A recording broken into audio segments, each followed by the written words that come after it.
Il y a des principes pour jouir. La bénédiction vient par l'obéissance à la voix de Dieu. La première clé. Et quand vous allez au verset 15, la même Bible, dans le même passage, commence par « Si tu n'obéis pas à la voix de l'Éternel, ton Dieu, et que tu ne respectes pas ses prescriptions, voici les malédictions qui seront rattachées à toi. » Voyez-vous? Donc, il y a les bénédictions d'un côté et il y a les malédictions de l'autre côté. Les bénédictions sont bien sûr liées ou découlent de l'obéissance à Dieu, et les malédictions. Beaucoup de familles ne savent pas connaître une saison de la manne et une saison du blé. Ils ne sont que dans la manne. Ils sont dans la saison où la manne, c'est des choses que tu manges aujourd'hui, ça se termine aujourd'hui, tu ne sais pas conserver. Tu ne peux pas garder, tu ne peux pas investir. Plusieurs sont dans des conditions où ils ne peuvent même pas investir. Mais plaise à Dieu de vous donner, de vous faire entrer dans une saison de blé. Parce qu'avec les blés, vous pouvez investir. Vous pouvez mettre à côté pour demain. La manne, c'est impossible. Comment vivre cette saison des blés, justement? Je vais y arriver. La deuxième chose qui s'est passée, la Bible dit qu'ils ont célébré la Pâque. Donc ces jours-là, ils ont célébré la Pâque. La Pâque, c'est un peu comme pour dire la fête de la liberté. Il y a plusieurs qui sont même en Christ, mais qui ne vivent pas pleinement leur liberté. Parce qu'il y a des problèmes des familles qui les retiennent. Ils ne peuvent pas vivre une saison de liberté. Et la troisième chose que j'aimerais dire, c'est que ces jours-là, Josué a vu un ange du Seigneur descendre avec un épée, dégainer, et il lui a posé la question, es-tu de notre camp ou de leur? Quel que soit les niveaux de la profondeur, quelle que soit la largesse de votre problème, quelle que soit la hauteur de vos soucis, Jésus-Christ est capable de les résoudre. Amenez votre famille devant le Seigneur. Allez à l'église, il y a une église proche de chez vous. Allez-y, trouvez des hommes de Dieu, exposez les problèmes. Faites les schémas que je vous ai dit. Repentez-vous complètement, présentez-vous à Dieu. Cherchez à être enseigné, ayez la connaissance de la parole. Et vous allez voir, le Seigneur fera quelque chose pour vous.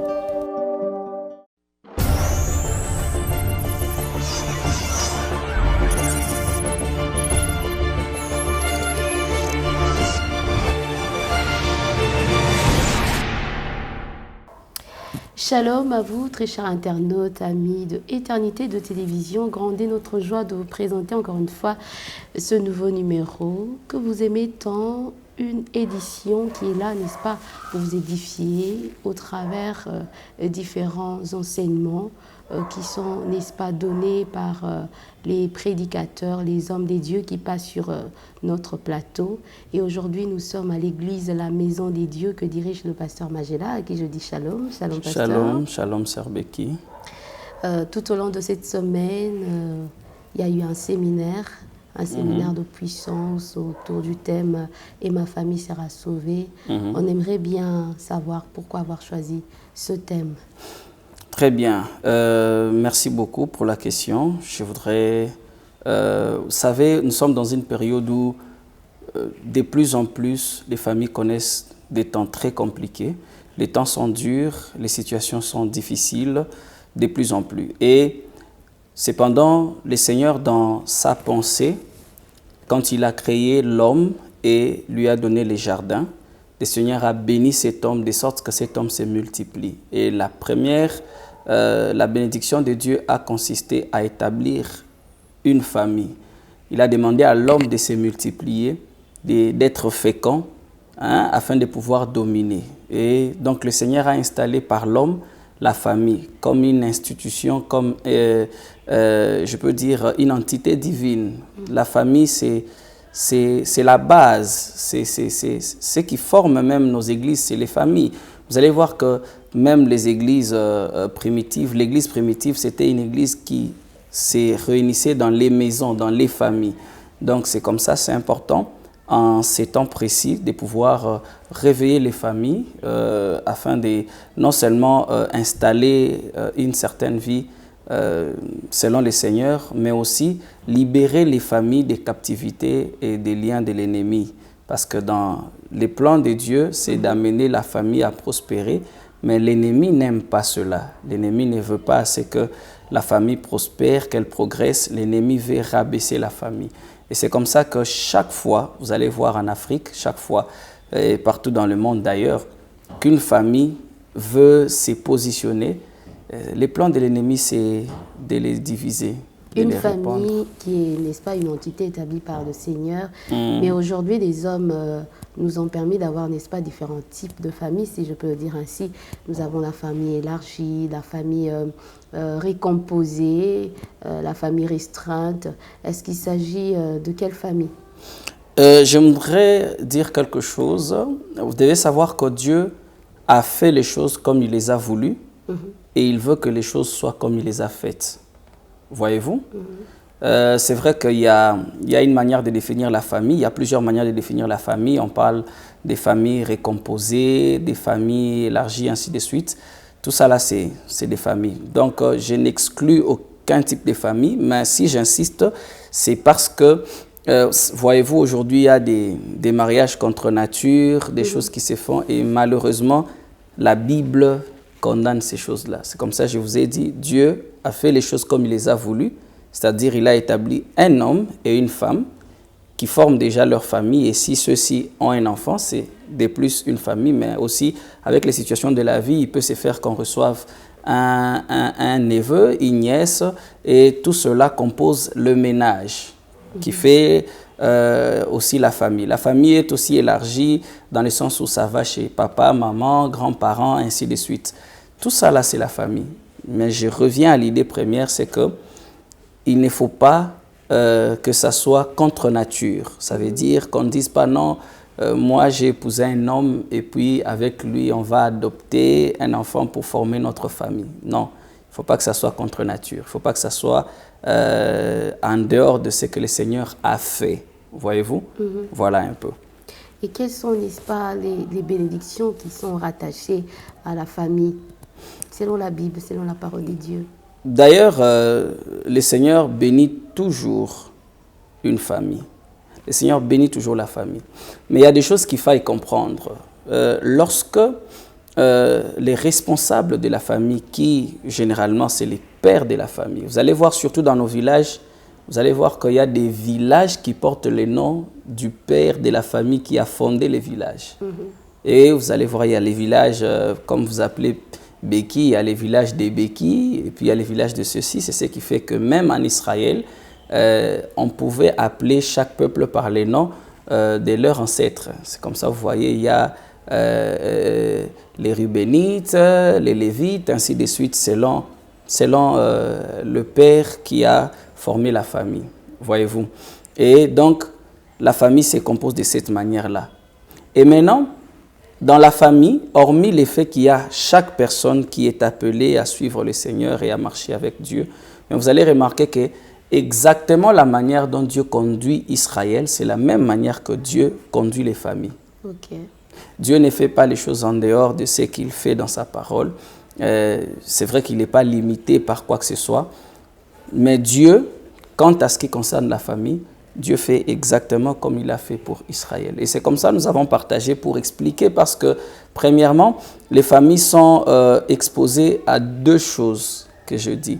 D'abord, il y a la bénédiction et puis il y a la malédiction.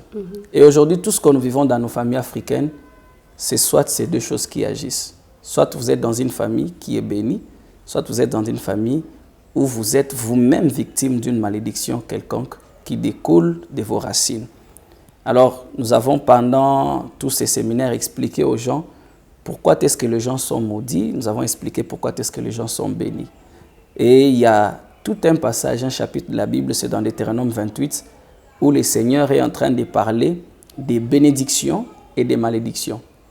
Et dans ces bénédictions-là, il y a à peu près, vous allez vérifier, il y a à peu près 14 versets qui parlent des bénédictions et il y en a 54 qui parlent des malédictions.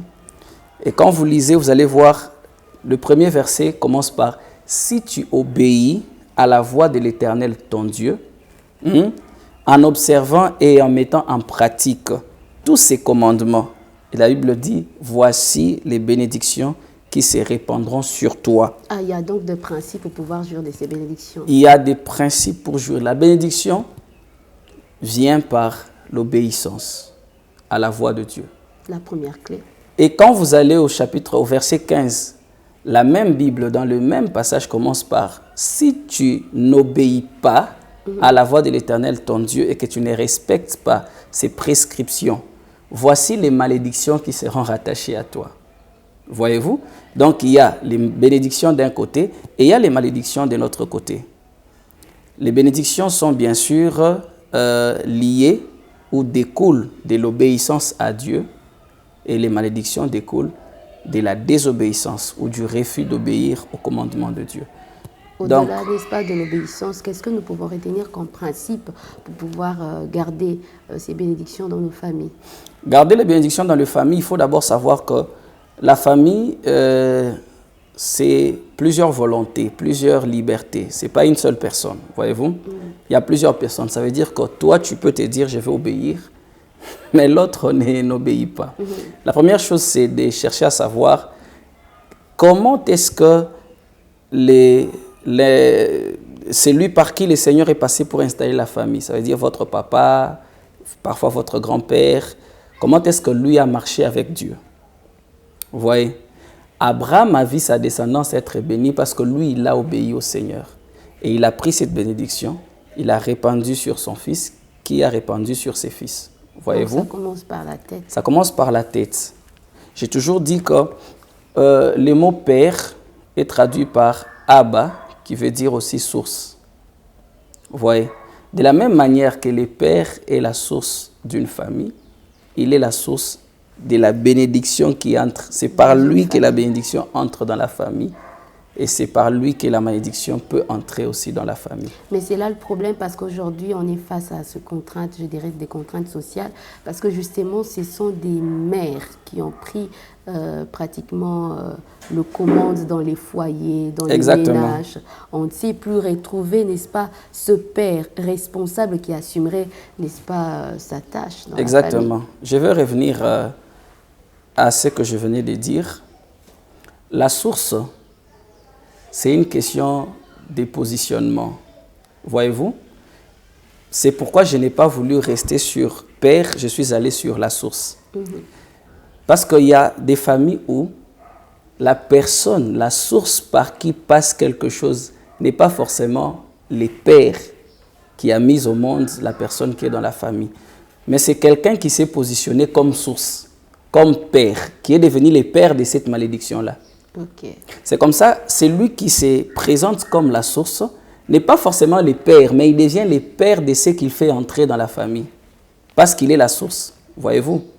Donc, vous pouvez être vous comme ça, vous vous positionnez dans votre famille alors que vous êtes fille, peut-être aînée, cadet, je dirais quoi, mais vous devenez la source d'une malédiction dans la famille. Voyez-vous. C'est comme ça dans la pensée de Dieu. Regardez ce qui se passe. Lorsque Abraham bénit Isaac, vous lisez, on ne pouvait pas parler d'une nation. On n'a pas parlé de la nation d'Isaac. On n'a pas non plus parlé de la nation d'Abraham. On a parlé de la nation d'Israël. Savez-vous pourquoi? Parce qu'une nation est composée de plusieurs familles. Mais une personne ne peut pas être une nation. Mais pourtant, Dieu a promis à Abraham de faire de lui une nation. Mais Dieu n'a pas fait d'Abraham une nation par Abraham lui-même. Dieu n'a pas fait d'Abraham une nation par Isaac. Dieu a fait d'Abraham une nation par Jacob. Pourquoi? Parce que Jacob a compris quelque chose qu'Abraham et Isaac n'avaient pas compris. Lequel? Lorsque le Seigneur a donné la bénédiction à Abraham, Abraham n'a béni qu'une seule personne, son fils Isaac. Isaac, à son tour, n'a béni que Jacob. D'ailleurs, il ne voulait pas bénir Jacob. Mais Jacob est venu, il a pris la bénédiction de son frère. Comme vous savez, vous êtes lecteur de la Bible et bien sûr nos téléspectateurs. Mais quand c'est arrivé au tour de Jacob, la Bible dit, Jacob appela ses fils et leur dit, voici ce qui va venir dans la suite de temps. Et Jacob s'est mis à bénir chacun d'eux selon les vœux et les désirs de son cœur. Donc Jacob ne s'est pas choisi seulement une seule personne à bénir, sinon il ne serait pas une nation. Jacob a donc répandu la bénédiction sur tous ses enfants. Ses enfants sont devenus les familles qui composent la nation d'Israël. Voyez-vous? Donc c'est de cette manière que, dans la pensée du Seigneur, pour que votre famille devienne forte il faut que chaque membre de la famille devienne une source de bénédiction. De sorte que vous soyez fortifiés et que vous soyez forts. C'est comme ça, lorsque Jacob bénit ses enfants, comme vous le savez, il n'a pas prononcé la bénédiction sur Ruben et Lévi aussi, mais ça n'a pas empêché à ce que chacun d'eux devienne une nation. Pourquoi? Parce que son désir, c'était de déverser cette bénédiction-là sur tous ceux qui étaient là comme enfants.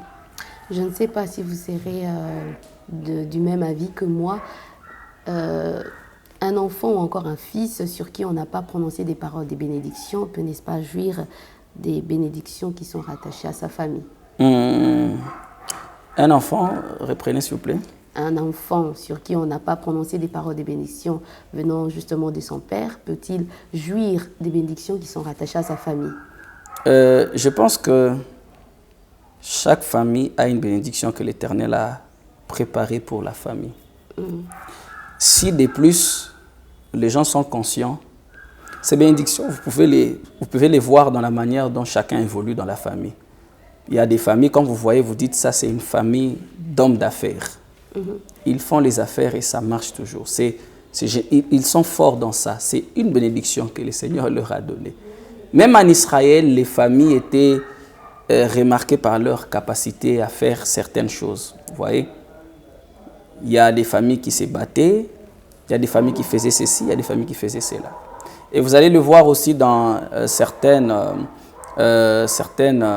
familles, certaines civilisations orientales. Généralement, c'est la famille des boulangers. Papa était boulanger, les enfants et toute la famille apprennent l'art de la boulangerie. La famille des cordonniers, voilà. Il y a quelque chose qui se transmet. Voilà. Donc, lorsque un enfant est dans une famille, il est d'abord du devoir des parents d'apprendre à prononcer les paroles de bénédiction sur cet enfant-là, voyez-vous. Et c'est important pour chaque enfant de chercher la bénédiction de ses parents. C'est très important. Quand vous lisez dans la Bible, dans les livres de Deutéronome toujours, la Bible dit ceci. Vous allez voir, à un moment donné, Moïse sépare le peuple et il leur dit ceci. Vous allez prononcer ces paroles de bénédiction qu'on va prononcer et on va prononcer des paroles de malédiction et vous allez vous engager en répondant par Amen. Et il arrive quelque part, il est en train de dire que c'est lui qui ne sait pas donner la place à ses parents, c'est lui qui ne sait pas porter ses parents, c'est lui qui ne sait pas obéir à ses parents, il sera maudit. Et c'est repris dans Éphésiens, honore ton père et ta mère afin que tu vives longtemps. Il y a toujours une bénédiction qui est attachée aux parents. Voyez-vous?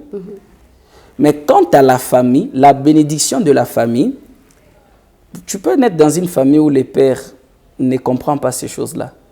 Mais elle est là, c'est en toi. Parce que le Seigneur, quand vous êtes dans la famille, il libère toujours quelque chose. Les gens peuvent ne pas en être conscients, mais quand vous observez, vous allez remarquer que dans notre famille, nous avons une grâce politique. Tous ceux qui font de la politique, ça marche toujours.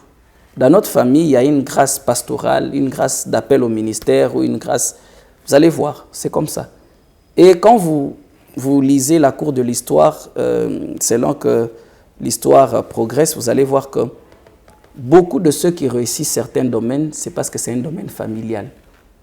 Vous allez voir que c'est plus facile pour un enfant dont le père a été enseignant, c'est plus facile pour lui d'être enseignant, même s'il n'a pas été coaché par son père. C'est plus facile pour un enfant dont le père a été politicien d'être politicien, même s'il n'a pas été coaché par son père. Mais pourquoi on retrouve de moins en moins ces parents qui bénissent leurs enfants aujourd'hui? L'Église doit enseigner cela. Est-ce une ignorance? L'Église doit enseigner cela, madame. L'Église doit apprendre aux parents. Vous savez, même dans nos cultures, les parents avaient l'habitude de prononcer des paroles sur leurs enfants. Ils savent que les paroles sont accompagnées d'une puissance qui permet aux choses de travailler dans la vie de leurs enfants. Vous voyez? Donc, aujourd'hui, ce que l'Église doit faire, c'est apprendre aux parents comment bénir leurs enfants. C'est très important de toujours bénir. Et quand je parle de bénir, je ne dis pas de dire seulement à quelqu'un que Dieu te bénisse. Non, je ne dis pas cela. Quand je parle de bénir, je parle de sortir des paroles qui vont accompagner l'enfant. Voyez-vous? Par exemple, quand vous lisez les bénédictions, quand Moïse est en train de bénir Israël, Moïse a vu qu'il y avait un peuple qui s'appelle la famille des Rubens, les Rubénites. Et leur père n'avait pas béni Ruben à cause de ce qui s'est passé quand vous lisez la parole. Mais quand Moïse arrive, il prononce une parole, il dit que Ruben vive. Vous voyez? Et cette parole-là est venue redonner vie à la famille des Ruben qui, auparavant, n'avait pas reçu cette grâce, cette bénédiction. Donc, la parole de bénédiction est censée faire quelque chose sur toi et elle doit être définie. Quand vous voulez bénir votre enfant, observez ses qualités, voyez ce qu'il produit.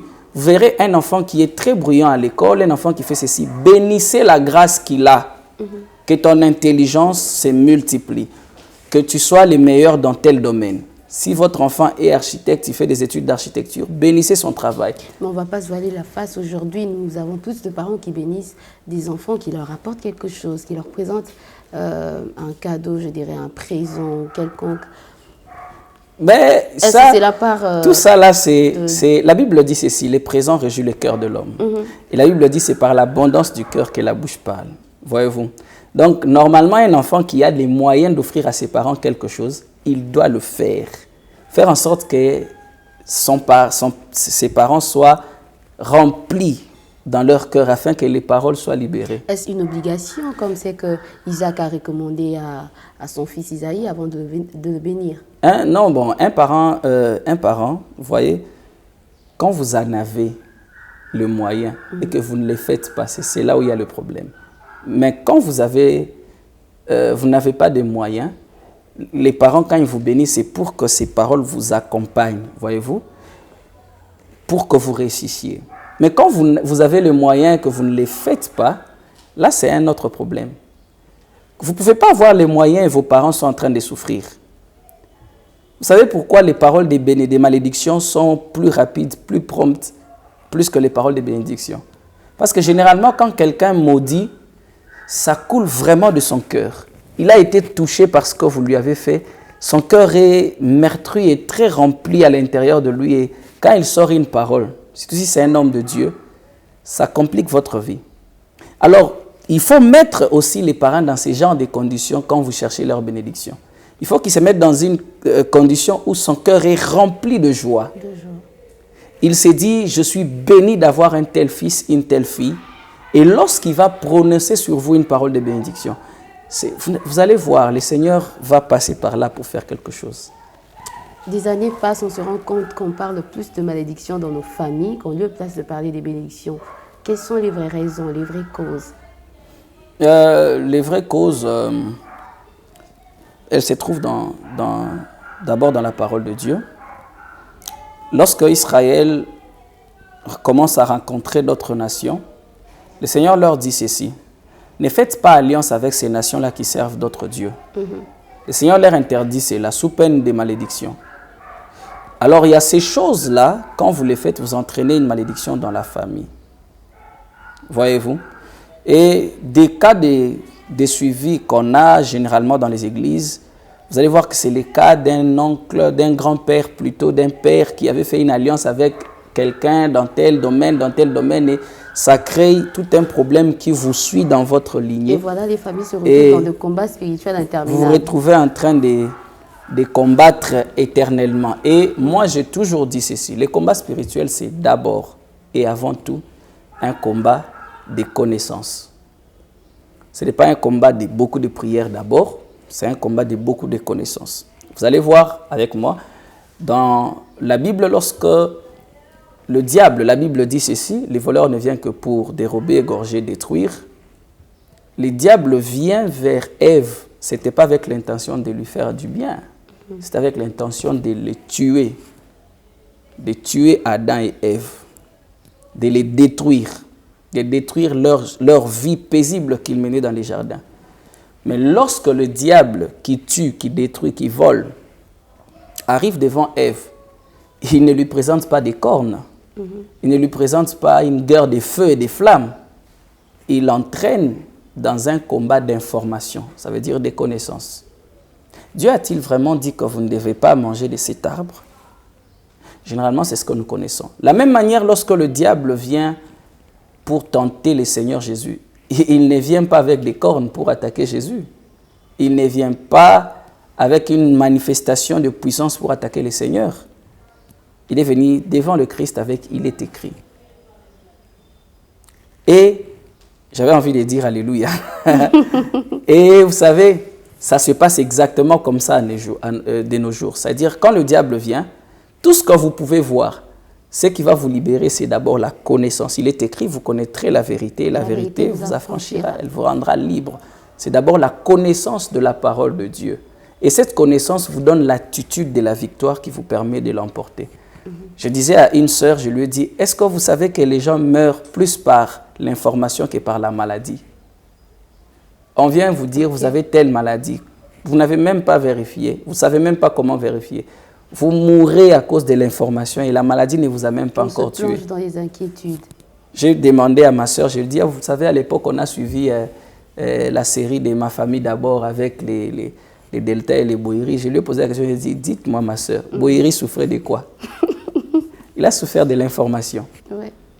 Et quand on lui a dit que tu allais mieux, il s'est réveillé. Et c'est ce qui se passe chez beaucoup de gens. Plusieurs sont en train de mourir d'information, de ce qu'ils constatent. J'ai constaté que dans notre famille, ceci ne marche pas.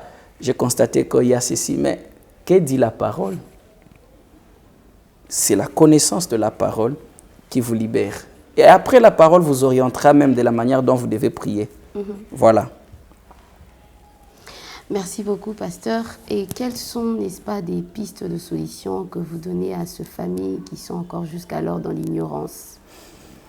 La solution, c'est vraiment de chercher le Seigneur de tout son cœur.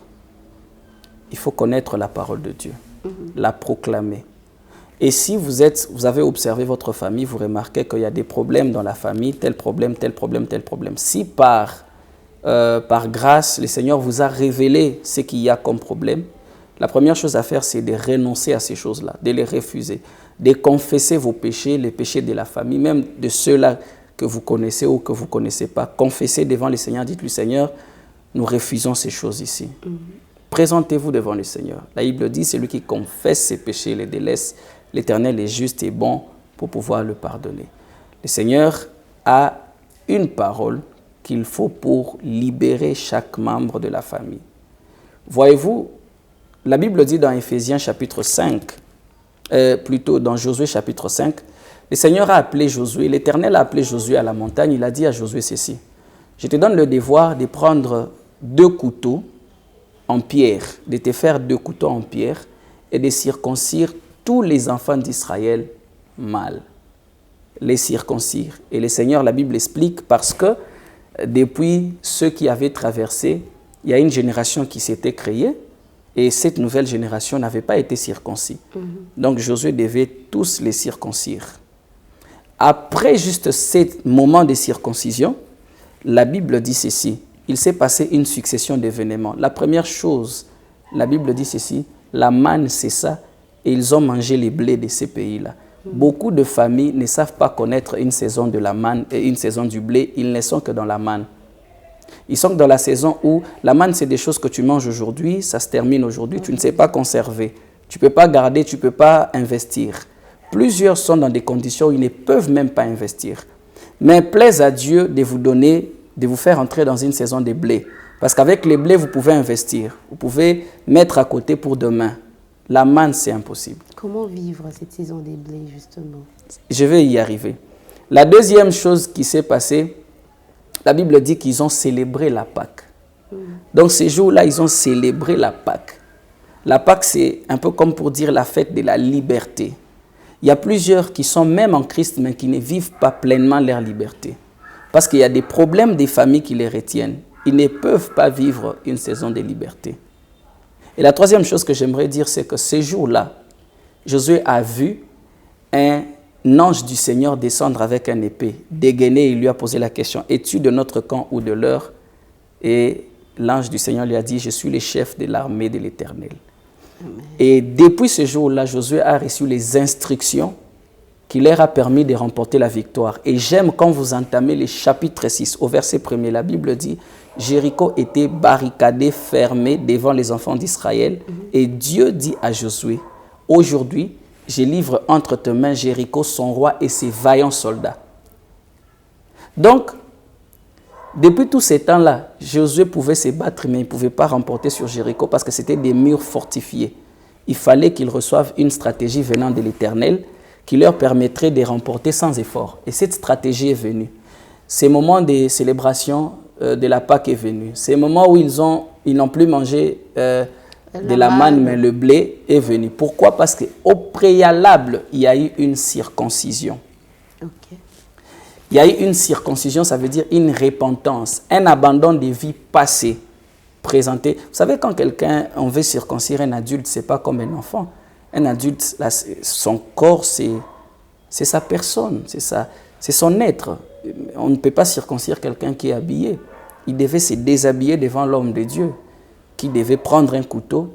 Et comme je l'ai dit, la Bible dit ceci, la parole de Dieu est une lame à deux tranchants, capable de séparer moelle et jointure, corps et âme. La parole de Dieu est l'élément qui apporte la véritable délivrance. Amen. Il faut nous exposer à cette parole, nous exposer à elle par la voie de la repentance, reconnaître qu'est-ce qui est ce que nous pouvons, ce que nous connaissons, et si par la grâce de Dieu, le Seigneur nous a révélé des choses, il faut se présenter devant lui et dire que nous renonçons à ces choses-là, qu'il y ait une véritable repentance au niveau de la famille. Et à partir de ces instants-là, on peut maintenant commencer à proclamer les merveilles de la parole, les promesses de Dieu selon la parole. On peut les proclamer dans nos vies et je vous garantis que vous allez voir votre famille être délivrée. Se présenter à la parole, justement, nous ne pouvons pas ignorer ces contraintes que nous rencontrons très souvent dans les familles parce qu'il y a diversité de croyances. Tous ne croyons pas à une même vision, à un même Dieu. J'ai une fois dit à un bien-aimé je lui ai dit d'organiser un temps de prière en famille. Il m'a dit, il y a quelqu'un qui ne viendra pas parce que lui ne croit pas. C'est pas grave. Réunissez ceux qui peuvent se réunir avec vous. Commencez. Voyez-vous, l'autre va voir le merveille que Dieu va faire et il finira par venir. Wow. Parce que je vous dis vrai, les gens sont à la recherche des solutions. Et quand ils voient Dieu agir, quand ils voient quelque chose agir, tout le monde veut savoir pourquoi ça marche de ses côtés. Et chez nous, ça ne marche pas. Et si c'est simplement un changement de position, vous allez voir que la personne accepte. En famille, établissez des horaires de prière. Une fois le mois, une fois la semaine. Associez un homme de Dieu à la famille si c'est possible. Et vous verrez, le Seigneur étendra sa main sur vous et vous serez sauvés. Il y a tellement de choses à démontrer dans la parole de Dieu quant à ce qui concerne la famille. Mais sachez que le Seigneur aime la famille. La Bible dit que toutes les familles de la terre, tirent leur nom en Dieu. Voilà. Merci beaucoup. On sent qu'il y a tellement de choses à dire. Est-il que c'était un séminaire qui a débuté du 5 au 10 octobre. Nos téléspectateurs auront, n'est-ce pas, revivre cela en images parce qu'il y a des images qui vont défiler juste après l'émission. Mais quel est votre dernier mot à ces différentes familles qui vous suivent? Je voudrais m'adresser à nos frères et à nos sœurs qui nous suivent pour leur dire une chose, c'est que sachez-les, retenez-les, quels que soient les niveaux de la profondeur, quelle que soit la largesse de votre problème, quelle que soit la hauteur de vos soucis, Jésus-Christ est capable de les résoudre. Amenez votre famille devant le Seigneur. Allez à l'église, il y a une église proche de chez vous. Allez-y, trouvez des hommes de Dieu, exposez les problèmes. Faites les schémas que je vous ai dit. Repentez-vous complètement, présentez-vous à Dieu. Cherchez à être enseigné, ayez la connaissance de la parole. Et vous allez voir, le Seigneur fera quelque chose pour vous. Ne vous inquiétez pas, n'entrez pas dans des idées. Vous savez, aujourd'hui, quand il y a un problème en famille, facilement les gens se disent qu'on se réunisse, qu'on aille voir un féticheur qui va nous dire c'est quoi la source de notre problème. Je voudrais vous dire, frères et sœurs, venez vers Jésus. Il est capable de vous libérer et c'est le seul qui libère vraiment. Voilà. Que Dieu vous bénisse. Merci beaucoup, pasteur. Vous avez été édifié par ces enseignements. N'hésitez pas de contacter le pasteur Magela. Son numéro est juste affiché au bas de votre écran. Et l'église Maison des Dieux se trouve sur l'avenue Mboma, numéro 26, dans la commune de Lemba, au quartier Salongo Sud. Voilà, nous sommes à la fin de cette émission, grandement Merci à notre pasteur qui a encore une fois accordé Merci beaucoup. cette émission. Nous vous disons merci et nous retrouvons très prochainement pour un nouveau numéro. Au revoir, que Dieu vous bénisse.